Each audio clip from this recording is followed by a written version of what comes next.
Hello, it's time for another in the long-delayed series on the runes, and today we're taking a look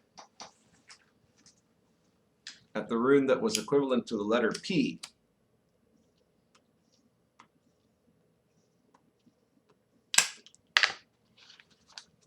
And that's Perthro. Perthro, symbolized by the letter P, or symbolizing the letter P rather, is a rune that, as you can see, it has an unusual course here. Sorry, there we go. It starts at the bottom at this point and moves its way up and then down to the other side, and then goes up and repeats that process. So in some way, traditionally Perthro is called the dice cup, and it's associated with the idea of gambling and chance. But there's a lot of other theories about it, because this is not really clear. So some people have said other things. Now, for example, I think for sure that Perthro has something to do with chance and with change.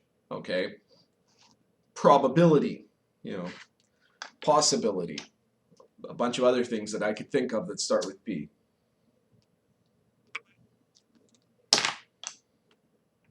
One of them could be a pit, because if you turn Perthro on its side, then it really does look like some kind of a pit, right? And even here, it looks like you could get kind of stuck in certain points, right? As you're moving along it, from emerging from the well of weird. So I do think it has something to do with chance, but I also think it has to do with a whole bunch of more cosmic ideas related to chance. And one of them could be patterns, another P word, right?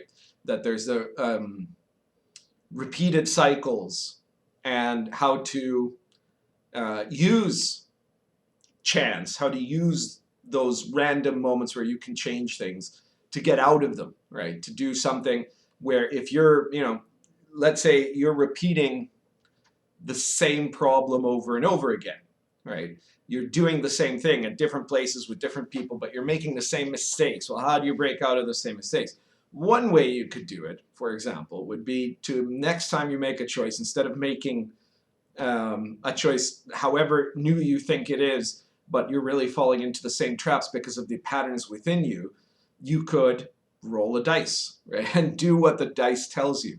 So you could use random chance as a way to break out of patterns. And of course, that brings up another idea, right? You could also consult the runes, or you could consult the I Ching or the tarot or what have you. So maybe Perthro also means something else. Randomness has always been a vital part of oracles.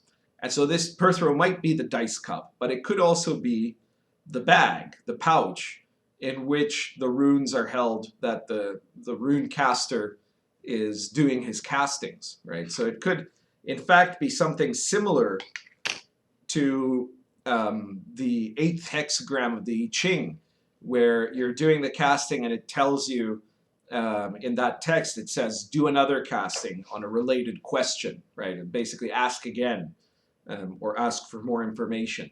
So it could be that the presence of Perthro indicates that there's more to be divined. And that's not really where it ends either, because there's another couple of images associated with this symbol. One is that it could be, other way around.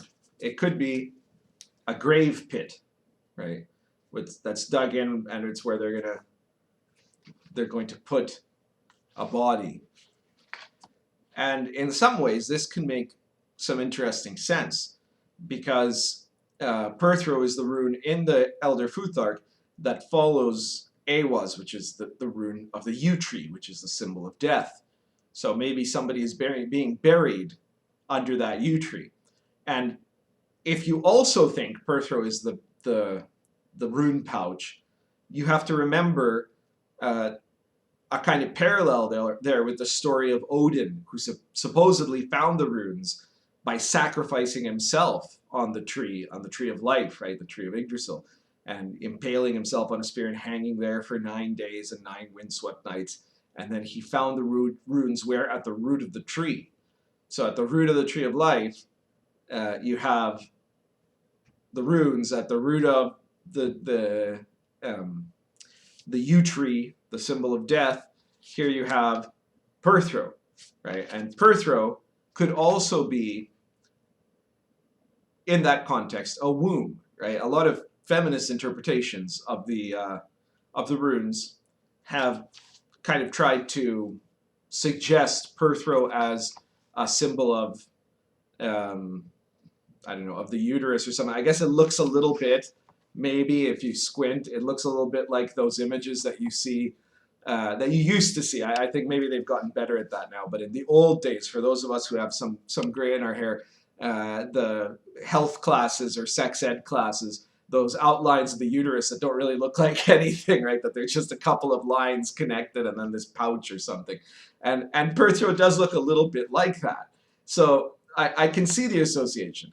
But I don't mean to mock the feminists in this case, because in fact, I think Perthro could have an association with that. Death and the womb are the pit of the grave and the womb in pagan thought have this very cyclical connection to each other, right? What do you put in the ground? You put bodies in the ground, right? But you also put seeds in the ground and new life emerges from it, right? So the earth itself is a womb.